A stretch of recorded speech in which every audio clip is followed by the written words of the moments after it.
அனைவருக்கும் வணக்கம் அன்பர்களே. 18/1/2026 அருமையான ஞாயிற்றுக்கிழமை, தை மாதம் 4ஆம் நாள், விசுவாவசு வருடம், தை அமாவாசை ஞாயிற்றுக்கிழமையோட சேர்ந்து வந்திருக்கிறது. ஏற்கனவே பொங்கல் லீவில் இருப்பீங்க, ஞாயிற்றுக்கிழமை விடுமுறையில் இருப்பீங்க. உங்க முன்னோர்களுக்கு ஒரு படையல் போட்டு ஒரு வேட்டி துண்டு எடுத்து வச்சு சாமி கும்பிடுங்க. உங்களுக்காக வாழ்ந்தவர்கள், உங்களை இந்த பூமிக்கு கொண்டு வந்தவர்கள், நீங்க நல்லா இருக்கணும்னு நினைச்ச அத்தனை பேரும் இந்த பூமியில நல்லா இருக்கணும், அவங்க சந்ததியே நல்லா இருக்கணும் அப்படின்னு வாழ்த்துங்க. அவங்க எல்லாரும் அவங்க குடும்பம், உங்களுக்கு யாராவது தெரிஞ்சதோ தெரியாமலோ இன்னல் செய்திருந்தாலும் அவர்கள் குடும்பமும் மகிழ்ச்சியாக இருக்க வேண்டும். நம் பரம்பரை யாருக்காவது தீங்கு செய்திருந்தாலும், நம் பரம்பரையை சேர்ந்தவர்கள் யாரேனும் பாதிக்கப்பட்டிருந்தாலும் அவர்கள் ஆன்மா எல்லாம் சாந்தி அடைந்து நமக்கு வாழ்க்கையில் நல்லதே நடக்கணும், நம்ம சந்ததி நல்லா இருக்கணும், நம்ம குழந்தை குட்டிங்கெல்லாம் நல்லா இருக்கணும், நம்ம எதிர்காலம் நல்லா இருக்கணும். இந்த தை மாசத்திலிருந்து நம்ம முன்னோர்களை வணங்கி அவங்க நம்மளுக்கு ஆசீர்வாதம் செய்து எல்லோரும் நம்மை மகிழ்ச்சியாக வைத்திருக்க வேண்டும் என பரசுராமரின் பொற்பாதங்கள் தொட்டு அவரை வணங்கி கொள்ளுங்கள். வாங்க, திதியோகம் காரணம், நாள் நட்சத்திரம் என்ன சொல்கிறது பஞ்சாங்கம் பார்ப்போம். அதிகாலை 1:19 வரைக்கும் சதுர்த்தசி, அதன் பின்பு அமாவாசை, இரவு 11:35 வரைக்கும் பூராடம், அதன் பின்பு உத்திராடம், இரவு 10:38 வரைக்கும் ஹர்சனம், அதன் பின்பு வஜ்ரம். ஹர்சனம் நாமயோகத்துக்கு யோகாதிபதி நட்சத்திரம் உத்திராடம், யோகி சூரியன், அவயோக நட்சத்திரம் பூசம், அவயோகி சனி. அதிகாலை 1:19 வரைக்கும் சகுனி, அதன் பின்பு பிற்பகல் 1:55 வரைக்கும் சதுஸ்பாதம் குரு, அதன் பின்பு நாகவம் கரணம் விஷராகு. பொது உடைமைவாதி பா ஜீவானந்தம் அவருடைய நினைவு தினம். வாங்க கிரக சூழ்நிலைகளை பார்க்கலாம். குரு மிதுனத்துல, சிம்மத்துல கேது, சூரியன், சுக்கிரன், செவ்வாய், புதன், சந்திரன் 5 கிரக சேர்க்கை ஏற்படுகிறது. மகரத்துல செவ்வாய் உச்சம், ராகு கும்பத்தில், மீனத்தில் சனி பகவான். 5 கிரக சேர்க்கை ரொம்ப நாள் கழிச்சு ஒன்னா இங்க வந்து எல்லாரும் 5 பேர் ஒன்னு சேர்றாங்க. அதுல ஒரு ஆள் உச்சம். இது ரொம்ப ரொம்ப முக்கியமான விஷயமும் கூட.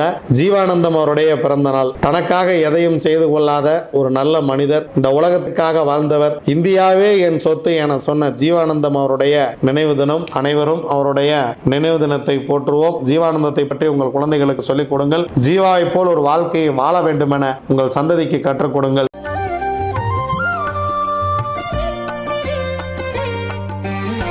அஸ்வினி, பரணி, கார்த்திகை, ரோகிணி, மிருகசிரிசம் உங்களுடைய பக்ஷி வல்லூர். முதல் ஜாமம் உங்களுடைய பறவை ஊன் 75% வெற்றி. 2ஆம் ஜாமம் நடை 50% வெற்றி. 3ஆம் ஜாமம் சிறப்பாக இருக்கிறது. மதிய வேளையை பயன்படுத்திக் கொள்ளுங்கள். 100% காரிய வெற்றி. ஏன்னா அடுத்த 3 ஜாமம் உங்களுக்கு ரொம்ப ரொம்ப சிறப்பாக இல்லை. அதனால் முக்கியமான வேலை இருந்துச்சுன்னா இந்த நேரத்தில் பிளான் பண்ணிக்கிறது ரொம்ப ரொம்ப சிறப்பு. 4ஆம் ஜாமம் துயில் 25% வெற்றி. 5ஆம் ஜாமம் 6ஆம் ஜாமம் பறவை சிறப்பாக இல்லை. 7ஆம் ஜாமம் நடை 50% காரிய வெற்றி. 8ஆம் ஜாமம் துயில் 25% காரிய வெற்றி. 9ஆம் ஜாமம் ஊன் 75% காரிய வெற்றி. 10ஆம் ஜாமம் அரசு 100% காரிய வெற்றி. பிரம்ம முகூர்த்தம் மிக மிக சிறப்பாக இருக்கிறது. திருவாதிரை, புனர்பூசம், பூசம், ஆயில்யம், மகம், பூரம் உங்களுடைய பக்ஷி ஆந்தை. ஆந்தை படுபக்ஷி. முக்கியமான வேலைகள் இருந்தால் அடுத்த நாள் பார்த்து கொள்ளலாம். நீங்கள் அன்றாட வேலையை மட்டும் செய்து கொள்ளுங்கள். இறை வழிபாட்டை மேற்கொள்ளுங்கள். உங்களுக்கு பிடித்தமான தெய்வத்தை வணங்குங்கள். இன்றைய நாள் இறை வழிபாட்டுக்கு உண்டான நாளாக இறைவனோடு கலந்திருங்கள், எம்பெருமானோடு. உத்திரம், அஸ்தம், சித்திரை, சுவாதி, விசாகம் உங்களுடைய பக்ஷி காகம். முதல் ஜாமம் மிக சிறப்பாக துவங்குகிறது. அடுத்த 2 ஜாமம் சிறப்பாக இல்லை. முதல் ஜாமம் ரொம்ப சிறப்பாக துவங்குகிறது. அரசு வேலையில் துவங்குகிறது. எடுக்கக்கூடிய காரியம் 100% வெற்றி. 2ஆம் ஜாமம் 3ஆம் ஜாமம் சிறப்பாக இல்லை. 4ஆம் ஜாமம் ஊன் 75% காரிய வெற்றி. 5ஆம் ஜாமம் நடை 50% வெற்றி. 6ஆம் ஜாமம் ஊன் 75% வெற்றி. 7ஆம் ஜாமம் அரசு 100% காரிய வெற்றி. 8ஆம் ஜாமம் பறவை சிறப்பாக இல்லை. 9ஆம் ஜாமம் நடை 50% வெற்றி. 10ஆம் ஜாமம் பிரம்ம முகூர்த்தம் உங்களுடைய பறவை துயில். முக்கியமான வேலைகள் இருந்தால் தவிர்த்துருங்க. நம்ம தொடர்ந்து சொல்லிகிட்டு இருக்கோம். இந்த அதிகாலை நேரத்தில் இந்த பறவை துயிலில் இருக்கும்போது நீங்கள் டிரைவிங் சம்மந்தமான வேலைகளை வச்சுக்காதீங்க. ஏன்னா மற்ற வேலைகள் கூட முன்ன பின்ன இருந்தால் பரவாயில்ல, டிரைவிங் சம்மந்தமான வேலை இருந்தால் 100% இந்த நேரத்தில் தவிர்த்து விடுங்கள். அனுஷம், கேட்டை, மூலம், பூராடம், உத்திராடம் உங்களுடைய பக்ஷி கோழி. முதல் ஜாமம் 2ஆம் ஜாமம் இரண்டுமே சிறப்பாக இல்லை. பிறகு பார்த்து கொள்ளலாம். 3ஆம் ஜாமம் ஊன் 75% காரிய வெற்றி. 4ஆம் ஜாமம் நடை 50% வெற்றி. 6ஆம் ஜாமம் பொன்னான மாலை வேலை உங்களுக்கு 100% காரிய வெற்றி. 6ஆம் ஜாமம் துயில் 25% வெற்றி. 7ஆம் ஜாமம் ஊன் 75% வெற்றி.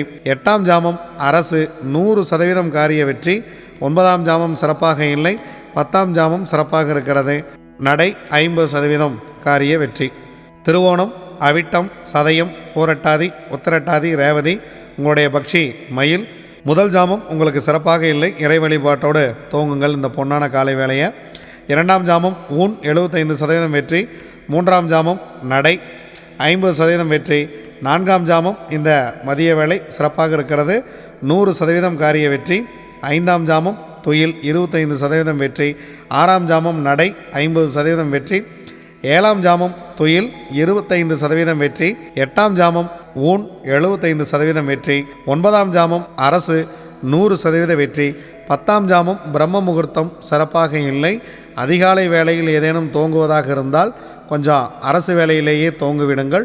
அது மிக மிக உங்களுக்கு நன்மை தரக்கூடிய விஷயமாக இருக்கும். இதுவரைக்கும் 27 நட்சத்திரங்களுக்கு உண்டான பஞ்சவச்சி ராசி பலன்களை பார்த்தா வாங்க நாம் தொடர்ந்து பயணிப்போம். நன்றி, வணக்கம். நான் உங்கள் தம்பிரான் ரிஷபானந்தர்.